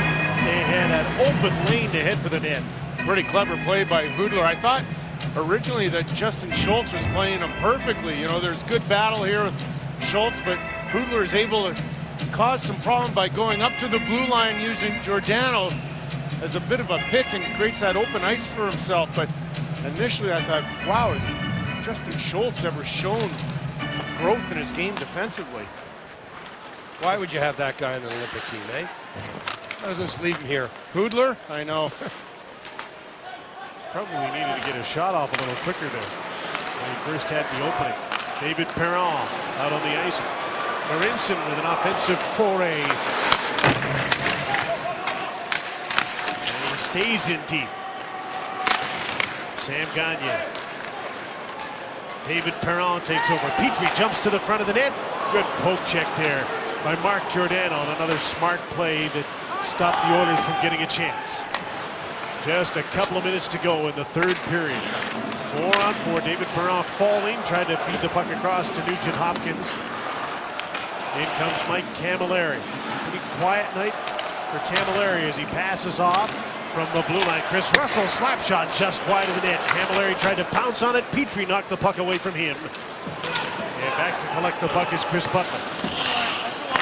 Russell on the other side. With Camilleri and Stajan up front, it's like having 3 forwards when Russell's into play. Here's the pass to Stajan. Out of his reach off the boards. Nugent-Hopkins. Drop pass. Ales Hemsky steered to the boards. Yuri Hudler came back on and made it play defensively.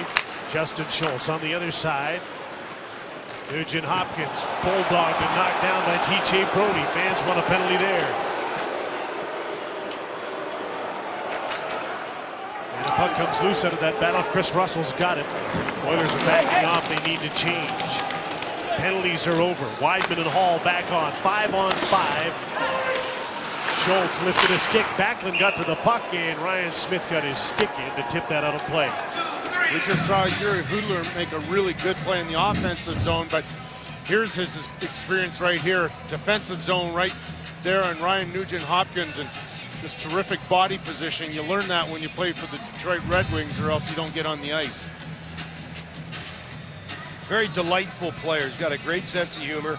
I've never seen a guy with a 3-inch stride get so much open space. But he's got great hands, great insight, and if not for a real rich contract, probably would still be in Detroit. Giordano jumped in and threw the puck in the net. Bryzgalov squeezes it there with a minute and a second left in the third period of a 1-1 tie. It's not the most confident save I've ever seen from a goalie. A minute to go, a bad angle shot, hugging the post and able to keep that one out.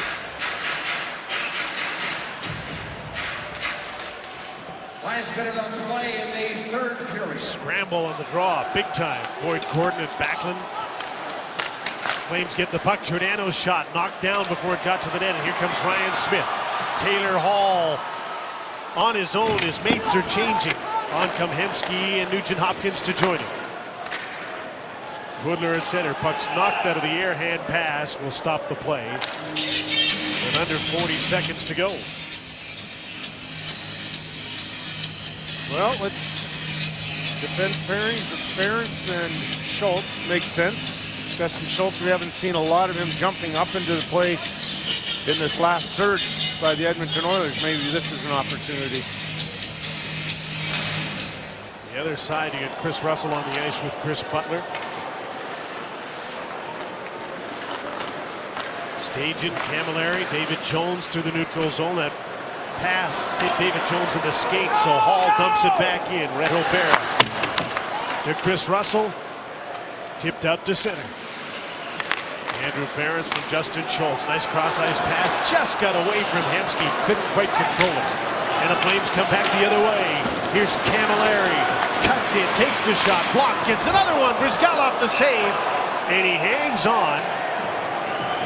Deft play by Mike Camilleri to get that initially blocked shot back and fire it on the net. You can sure tell when players like Camilleri have a nose for the net and the timing. He knew that there was only about 9 seconds left in the period, so going to make sure that he's going to put the puck to the net. Just takes a little stride to the front, to the middle of the ice, and good hand-eye by Camilleri to get that after the shot was blocked.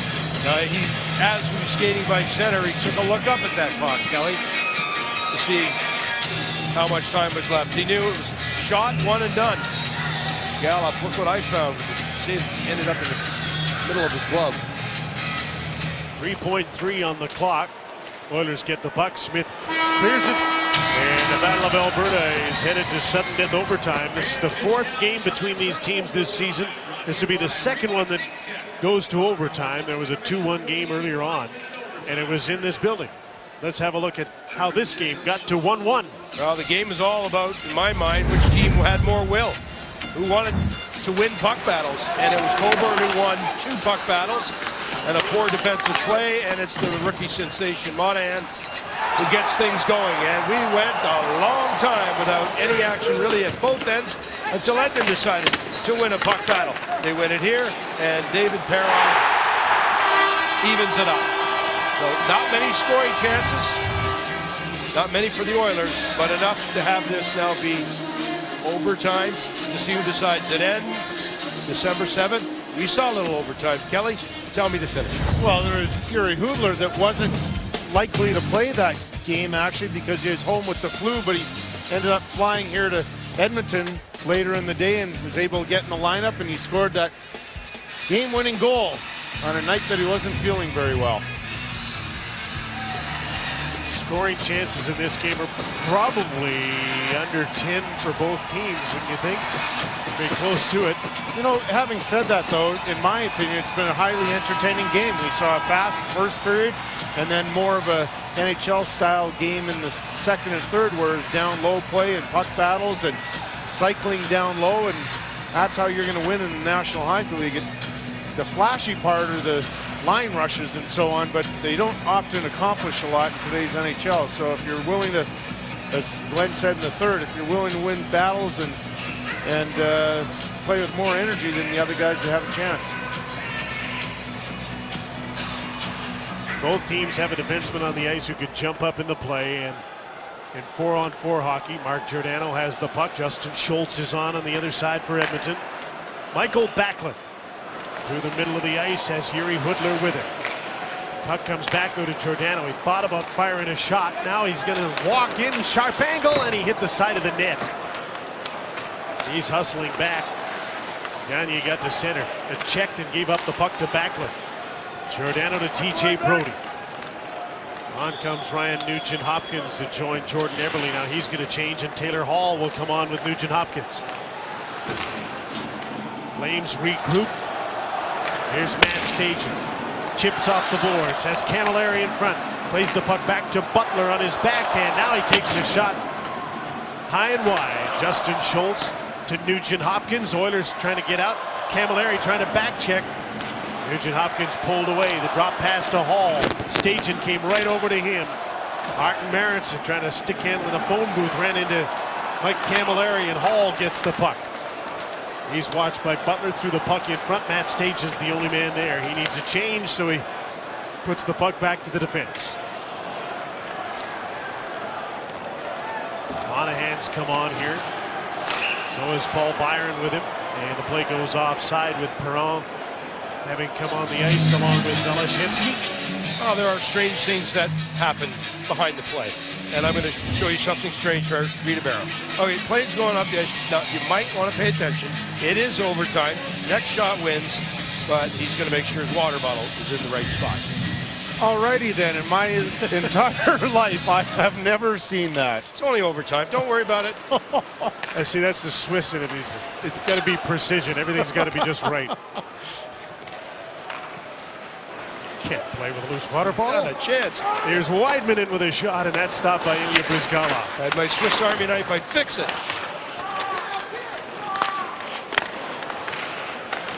Ladislav Schmid. Paul Byron, nice play. Monahan shoots, he scores! He started the scoring, he finished it. Sean Monahan from Paul Byron, and the Flames beat the Oilers 2-1. Paul Byron, listed as 5'7", wins a puck battle behind the Edmonton Oilers net. And Glenn, you nailed it about 10 minutes ago, talking about if you're willing to win puck battles, then you're going to have some success in this league. And Sean Monahan, that's just scored his 18th goal of the season, he's the hero. But in my opinion, is Byron behind the net.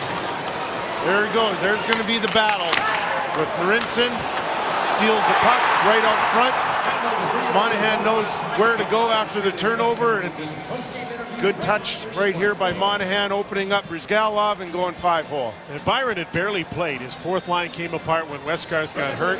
So somebody had a good idea to put him out here with Sean Monahan at 4-on-4. He played a little bit late in the third period. Made a heck of a play. Monahan with a heck of a shot. His 18th wins the game for Calgary. Just proves, though, if you're undersized, but you have the willingness to fight for loose pucks, that you can play in this game. Overtime game, and the Calgary Flames have defeated the Edmonton Oilers 2-1.